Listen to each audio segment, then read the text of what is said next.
Today we study imperfection in crystals। प्यारे बच्चों, आज हम लोग किसी क्रिस्टल में अपूर्णताओं दोष का अध्ययन करेंगे। तो सबसे पहले बात यह आती है कि अपूर्णता किसी क्रिस्टल में क्यों होती है। इसके लिए किसी क्रिस्टल में अपूर्णता होती है थर्मोडायनेमिक्स के थर्ड नियम को समझने से इस बात को हम समझ सकते हैं।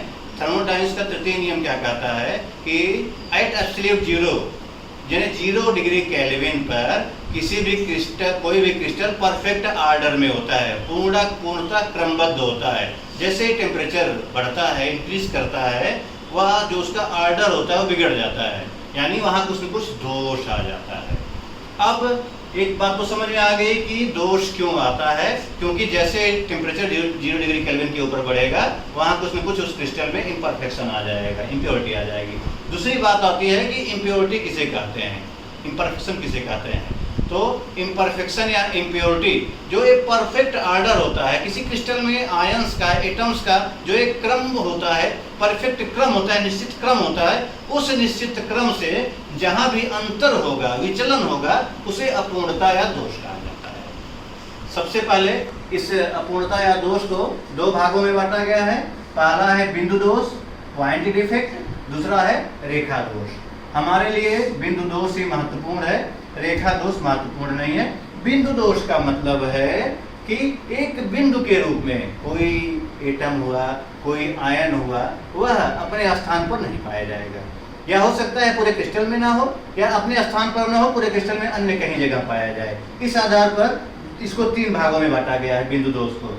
जब वह क्रिस्टल में कहीं न कहीं हो, यानी क्रिस्टल में जो धनायन और ऋणायन का रेशियो है वह परिवर्तित नहीं होता है, तब उसे कहा जाता है स्टोइकोमेट्रिक डिफेक्ट या इंट्रिंसिक डिफेक्ट या थर्मोडायनेमिक डिफेक्ट। दूसरा है नॉन स्टोइकोमेट्रिक डिफेक्ट। इस डिफेक्ट में, इस दोष में जब कोई धनायन या कोई ऋणायन अपने स्थान पर नहीं पाया जाता और यहाँ तक कि क्रिस्टल में भी नहीं पाया जाता, तो यहाँ पर धनायन और ऋणायन का जो रेशियो है वह परिवर्तित हो जाता है। तीसरा है इम्प्योरिटी डिफेक्ट, यानी कुछ इम्प्योरिटी आ जाती है, जैसे जो आयन है उस आयन के अलावा कोई आयन आ जाता है, तो उसे इम्प्योरिटी डिफेक्ट कहते हैं। सबसे पहले स्टोइकोमेट्रिक डिफेक्ट को हम 2 पार्ट्स में डिवाइड करते हैं।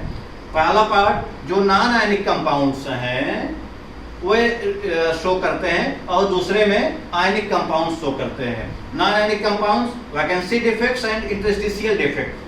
वैकेंसी डिफेक्ट्स यानी वहाँ पर समान मात्रा में धनायन और ऋणायन दोनों अनुपस्थित हो जाते हैं, तो इससे इनका रेशियो भी नहीं बिगड़ता है, वहाँ इससे वैकेंसी डिफेक्ट कहते हैं। इंटरस्टिशियल डिफेक्ट यानी कोई धनायन, जो कि धनायन ही छोटे आकार का होता है, धनायन अंतरकोशीय अवकाश में चला जाता है, वहाँ पाया जाता है, इंटरस्टिशियल डिफेक्ट हो गया। दूसरा है जो सिर्फ और सिर्फ आयनिक कंपाउंड इसको शो करते हैं। इसको 2 पार्ट्स में बांटा गया है, शॉटकी डिफेक्ट एंड फ्रैंकेल डिफेक्ट। इसका हम बृहद रूप से आगे अध्ययन करेंगे। अब बात करते हैं non stoichiometric defect. Non stoichiometric defect को 2 पार्ट में बांटा गया है, metal access defect and metal deficiency defect. Metal access defect को 2 पार्ट्स में बांटा गया है। ड्यू टू एनायनिक वैकेंसी, यानी कोई अनायन ऋणायन नहीं पाया जा रहा है, ऋणायन के न पाए जाने के नाते मेटल की मात्रा बढ़ जाती है, इसलिए मेटल एक्सेस डिफेक्ट के रूप में होता है, और यहाँ पर एफ सेंटर्स भी बनते हैं, कलरफुल होते हैं। दूसरा है due to presence of extra cation in interstitial site, यानी अंतरकोशीय अवकाश में किसी एक एक्स्ट्रा धनायन के पाए जाने के नाते। तीसरा है मेटल डिफिशियंसी डिफेक्ट, यानी मेटल जिसमें कम पाया जाए, डिफिशियंट हो, न्यून हो। तो इस तरह से क्रिस्टल की अपूर्णता को हम एक समराइज करके पढ़ सकते हैं। आगे अगली कड़ी में हम इसमें से vacancy defect, interstitial defect, Schottky defect, Frenkel defect, इनका बृहद रूप से अध्ययन करेंगे।